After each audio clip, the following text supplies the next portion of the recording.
1 2 3।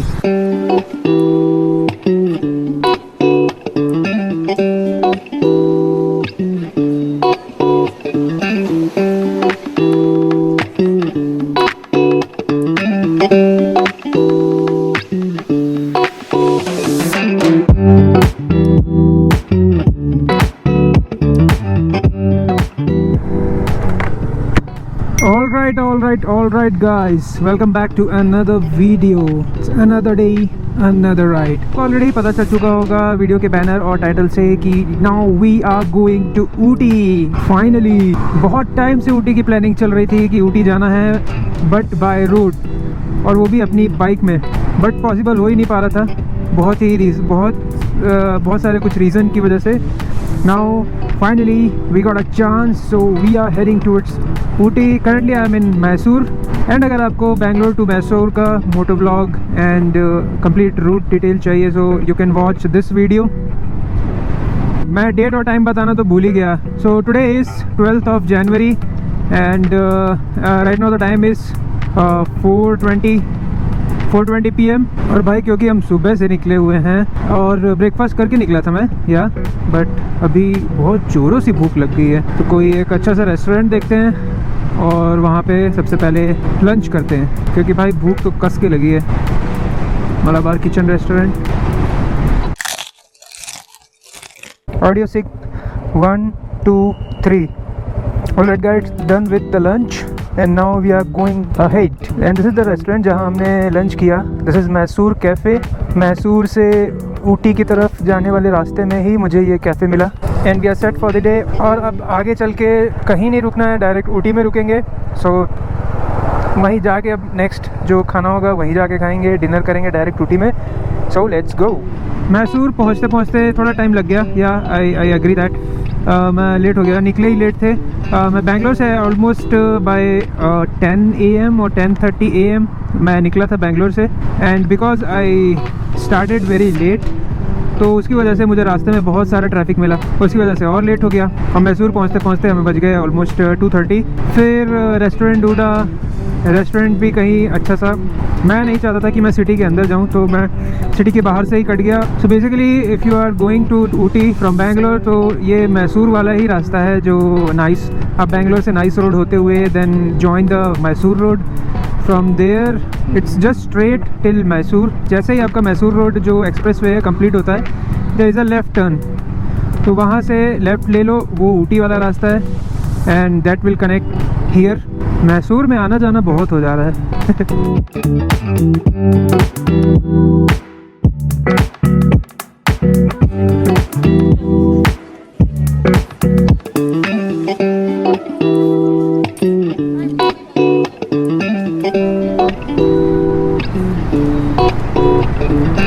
And guys, जब से हम निकले हैं मॉर्निंग से वेदर बहुत ही प्लीजेंट है। अभी भी आप देख सकते हैं वेदर इज़ वेरी नाइस। तो मैं वही एक्सपेक्ट कर रहा हूँ कि कल और भी आगे आने वाले जो दिन है which we are going to spend in Ooty, उस टाइम भी वेदर अच्छा हो तो दैट विल बी गुड। इतना बड़ा गड्ढा कर दिया है रास्ते में। ओ ओ ओ ओ माय गॉड, ओ ऐसा ओवरटेक क्यों करना है भाई, ऐसा ओवरटेक, और वो भी टैक्सी है। क्यों भाई, क्यों? मैं हर बार यही चीज़ बोलता हूँ, लोगों के अंदर रोड में ना ईगो नहीं रहना चाहिए कि मैं किसी से पीछे नहीं चलूँगा। That ego is very dangerous. देख रहे हो, this is the thing which I was talking about.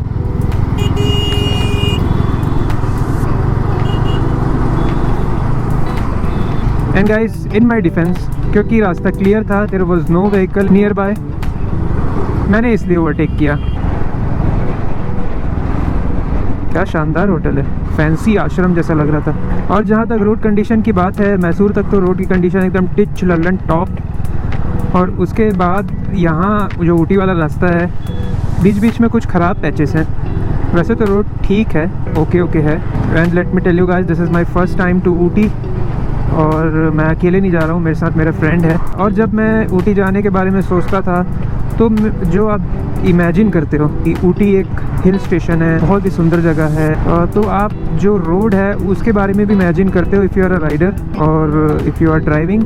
I was expecting much better road than this. अभी भी ये अच्छा है, इट्स नॉट बैड। जैसा कि आप देख रहे हो बीच में कोई डिवाइडर नहीं है, सो आई वॉज एक्सपेक्टिंग हाईवे। अभी पता नहीं आगे चल के हो सकता है मिले, जैसा इसमें दिखा रहा है 57 किलोमीटर के बाद लेफ़्ट लेना है कहीं पे, तो 57 किलोमीटर्स तक ये रोड ऐसे ही होने वाली है। तो मैं जैसा बोल रहा था, मैं इससे अच्छी रोड एक्सपेक्ट कर रहा था, but this is not bad. Generally क्या होता है ना, ऐसी खुली रोड देखो तो दिमाग में ऐसा रहता है कि ये हाईवे है with divider, but it is not. So we have to be really careful with the lane, क्योंकि देख रहे हो ये इसकी लेन वहाँ है लेकिन ये इस लेन में घुस गया है जो बस वाला था।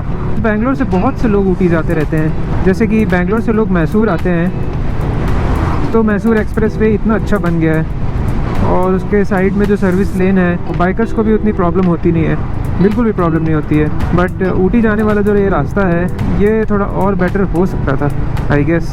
एंड मैंने भी कुछ प्लेसेस की लिस्ट बनाई है जहाँ पे मैं जाके विज़िट करूँगा, so I will keep you guys posted on the same. हम ये पूरा एरिया 2 दिन में कवर करेंगे। एक दिन हम रखेंगे ऊटी के लिए, जिसमें हम ऊटी और उसके नियर बाय एरिया को कवर करेंगे। Almost 3 to 4 places we will try to visit, और थोड़ा टाइम स्पेंड करेंगे हर एक प्लेस में जाके। And then next day we will plan for Coonoor. और मैंने देखा वहाँ बोटिंग भी होती है एंड लेक व्यू भी है बहुत अच्छे, और एक शूटिंग पॉइंट भी है I guess. We will try to cover max to max places and I will keep you guys posted for the same. 75 years later. And right now the time is 5:20 और ऊटी यहाँ से almost 60 kilometres और है, तो it should take almost 1 hour और 1.5 hour right. But map में पता नहीं क्यों ये 2.5 hours शो कर रहा है, I don't know the reason. और सडनली एकदम क्लाउडी और थोड़ा वेदर थोड़ा चेंज हो गया है, ऐसा लग रहा है बारिश होने वाली है, हवा भी ठंडी हो चुकी है। सो आई थिंक यहाँ से माउंटेन एरिया स्टार्ट हो जाएगा। और वेदर के तो भाई क्या ही कहने, बहुत ही शानदार वेदर हो गया है। बट द कंडीशन इज़ कि बारिश ना हो, बहुत ही अलग सा फील हो रहा है। अब तो सनलाइट का नामो निशान भी नहीं है, एकदम चेंज हो गया वेदर। और जो ये ट्री लीव्स हैं वो भी रोड में ऐसे उड़ उड़ के नीचे गिर रही हैं, जैसे बचपन में जब हम घर में खेलने के लिए निकलते थे और ऐसा वेदर होता था। और बहुत तेज़ आंधी चलने से पहले थोड़ी थोड़ी हवा चलती है ना, और पेड़ के पत्ते गिरने लगते हैं, तो आपको पता चल जाता है कि हाँ बहुत तेज़ आंधी आने वाली है, पेड़ के पत्ते गिर रहे हैं, थोड़ी थोड़ी हवा चल रही है, ठंडी ठंडी हवा चल रही है, काले बादल हो गए हैं। कुछ वैसा ही नॉस्टैल्जिया मुझे फील हो रहा है अभी।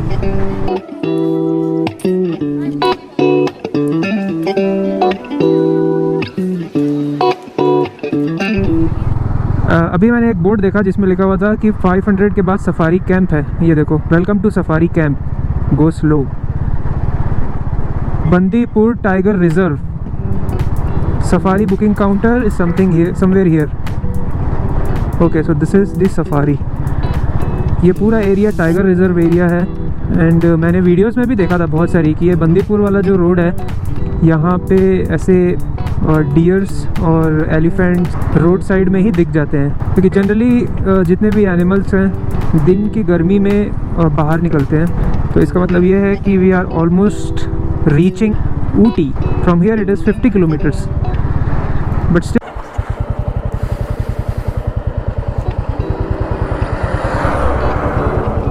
All right guys, let's go again. Battery dead हो गई थी, so I stop by to change the battery.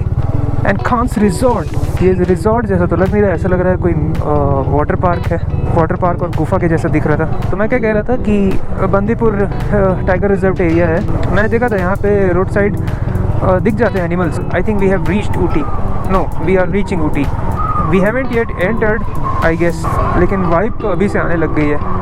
Mountain area दिखने लग गया है, और इधर भी पूरा मेन माउंटेन एरिया तो ये है जहाँ हमें चढ़ के जाना है। और मैप में मैंने देखा कि बहुत ही स्टिफ जो चढ़ाई है, बहुत ही स्टिफ है एंड बहुत ही शार्प कॉर्नर्स है। तो चलिए देखते हैं। और जो हिल के ऊपर चढ़ के जो व्यू आने वाला है ना गाइस, उसका तो कोई जवाब ही नहीं है। और शाम हो गई है अभी।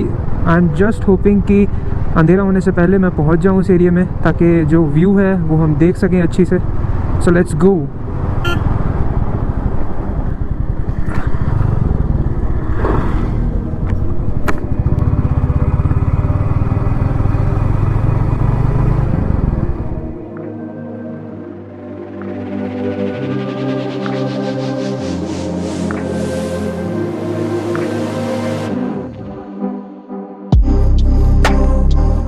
जैसा कि मैंने कहा था कि रास्ते में हो सकता है एनिमल्स दिखे, and we saw the dears.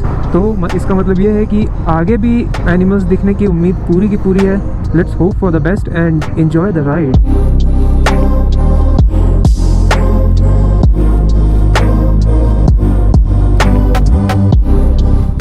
I think we should wait.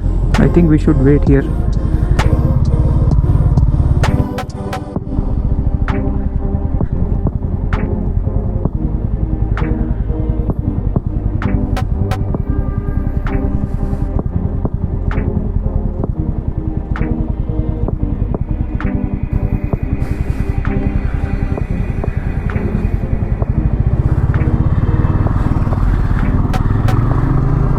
Bye bye.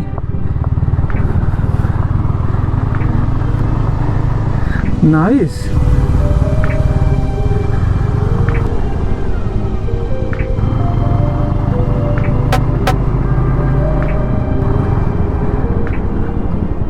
We should not stop here. It's elephant zone area.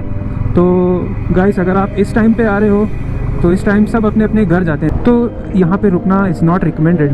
हम भी अब कहीं रुकेंगे नहीं। कहीं भी जानवर अगर दिखता भी है तो हम स्लो कर लेंगे भले, लेकिन रुकेंगे नहीं, क्योंकि अभी आपने देखा जैसे ही हम गाड़ी खड़े की है अपनी, जैसे ही मैंने अपनी बाइक खड़े की, एलिफेंट क्रॉस कर रहा था, और जैसे ही मैंने अपनी गाड़ी को थोड़ा सा बढ़ाया कि मुझे लगा कि वो क्रॉस कर लेगा विदाउट एनी इशू, बट जैसे ही मैंने अपनी गाड़ी थोड़ी सी बढ़ाई और एलिफेंट एकदम रुक गया, एकदम अटैक मोड में आ गया था।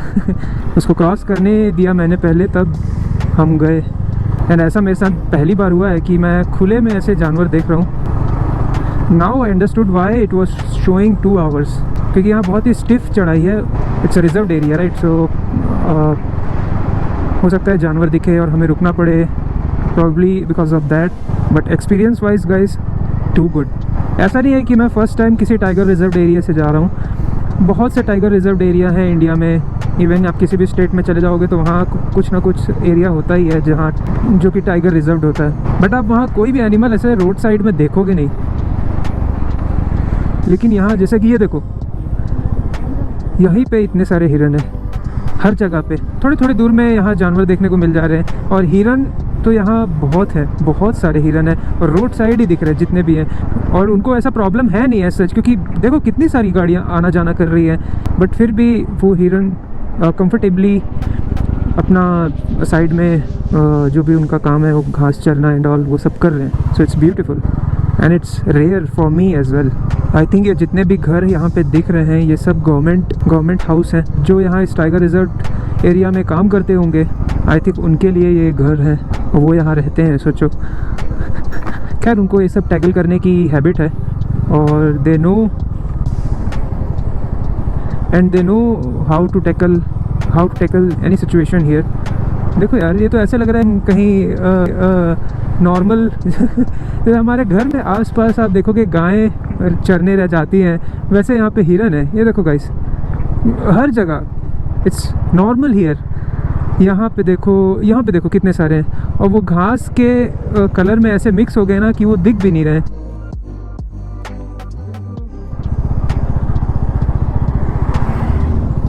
सी मोर, वो कंफर्टेबली रोड के साइड में घूम रहे हैं। देखो कितनी सारी ट्रक्स जा रही हैं, कार्स आना जाना कर रही हैं, बाइक्स आना जाना कर रहे हैं, बट उनको कोई प्रॉब्लम हो ही नहीं रही है। Look at this, is beautiful. मैं साइड में देखूं कि रोड में देखूं, it's very important to concentrate on road and it is difficult at the same time, क्योंकि आप देख ही रहे हो गाइस कि यहाँ कैसा सीन है। ऐसा एक्सपीरियंस आपको आई थिंक कहीं ऐसा देखने को नहीं मिलेगा कि आप अपने बाइक में हो, you are riding and you are seeing such a beautiful animals with the beautiful view. See guys, see, this is what I was talking about. See, oh my god. Where else you will experience this kind of thing? This is Ooty, guys. This is Ooty. So I think I should just shut my mouth and enjoy the view.